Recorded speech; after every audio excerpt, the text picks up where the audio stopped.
If Iran closes the Strait of Hormuz completely, the first shock may not come from a missile strike. It may come from an oil price spike, a shipping crisis, and a scramble by governments around the world to secure energy supplies. But here is the important point. The Strait is already under severe pressure. Shipping traffic has fallen sharply, vessels have reported attacks and warnings, and Iran and Oman have been negotiating possible arrangements for limited maritime movement. Reuters reported that only 33 vessels passed through the Strait during one period in early August, compared with 50 during the previous week.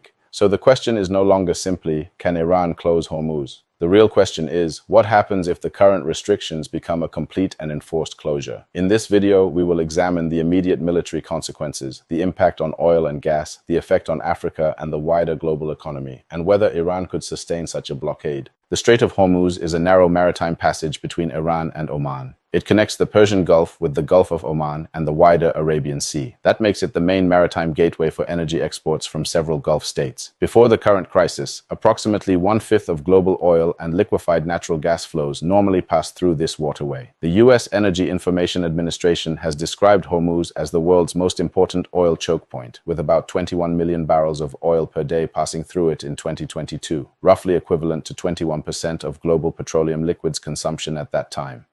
That does not mean that every barrel of oil in the world passes through Hormuz. It means that a disruption in this particular location could remove a very large amount of energy supply from the market at the same time, and energy markets do not wait until the first tanker is physically destroyed. The moment traders believe that the route is becoming unsafe, insurance costs rise, ship owners delay voyages, cargoes are redirected, governments begin releasing strategic reserves, prices move before the full economic impact is visible. That is why Hormuz is not just a geographical location, it is a pressure point in the global economy. If Iran announced a complete closure, the first effect would probably be uncertainty. Commercial vessels would ask whether they could safely enter or leave the Persian Gulf. Some ships would wait outside the waterway. Others would seek alternative routes, even if those routes were longer and more expensive. The second effect would be a rapid increase in maritime insurance premiums. A ship traveling through a war risk zone does not pay the same insurance cost as a ship traveling through a stable commercial route. That additional cost is eventually passed to energy companies, importers, and consumers. The third effect would be pressure on oil prices. Recent reporting already showed oil prices rising as uncertainty continued over the future of Hormuz and negotiations involving Iran and Oman. Reuters reported that Brent crude rose as markets watched the negotiations and questioned whether the waterway would reopen under normal conditions. But the size of the price increase would depend on three things. 1. How long the closure lasted. 2. Whether ships were physically attacked. 3. How much oil could be redirected through pipelines and alternative ports. A closure lasting several days would be a major emergency. A closure lasting several weeks would become a global economic crisis.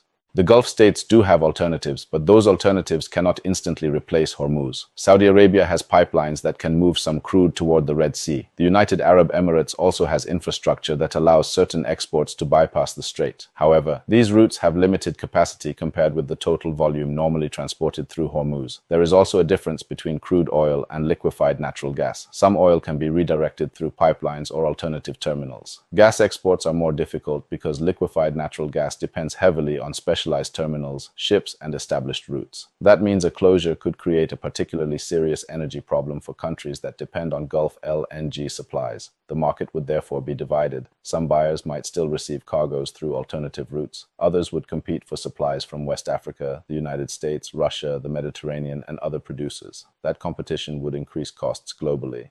A complete closure would also create a military confrontation at sea. Iran would not necessarily need to destroy every vessel to make Hormuz effectively unusable. It could rely on a combination of threats, inspections, missile systems, drones, fast attack boats, cyber operations, or sea mines. Even the suspicion that mines had been placed in a shipping lane could force commercial vessels to stop while naval forces conducted clearance operations. That is one reason a maritime blockade can have an effect far beyond the number of ships actually attacked. The United States and its partners would face a difficult decision. They could attempt to escort commercial vessels. They could conduct mine-clearing operations. They could strike systems threatening shipping. Or they could focus on negotiations to establish protected transit routes. Each option carries risk. An escort operation could protect some vessels, but it would also place naval forces directly in the path of Iranian attacks. Mine clearing is slow and dangerous. Airstrikes could damage Iranian capabilities, but they might also widen the conflict. Iran would also face serious risks. The Strait is close to Iranian territory, which gives Iran geographical advantages.